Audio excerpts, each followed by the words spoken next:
Department of Public Works and Highways wala sang nakita nga pag-usmod sa ungka flyover sa ginpatigayon ng mga dynamic load test. Flyover plano nga paagyan sang heavy vehicles subong nga semana. Ini ang gitutukan ni Zen Kilantang.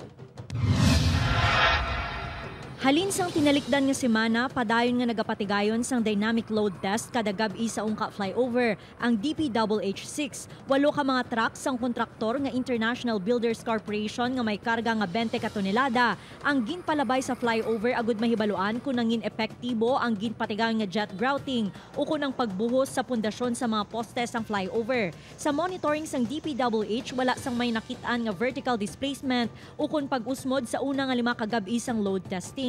Sa subong, ginatanaw naton nga pag may makumpleto kami nga number of vehicles nga padlagana na namon test from the start up to the end of the Ongka flyover simultaneously on both lanes. Dugang pa sang DPWH sa tion nga matapos na ang series of load test dayunon subong nga semana ang simulation exercise sa diin paagyan sang heavy vehicles ang magtimbang nga lane sang Taytay. Maybe it will be conducted this week and then after that amo na makakonduct kami kung may movement mo siya o wala. Ginpahayag na Oropel nga ipagwa sang ahensya ang resulta o kun report pagkatapos sang patigayunon nga mga test. Upoy ka mga Porkia, Zen Kilantang, One Western Visayas.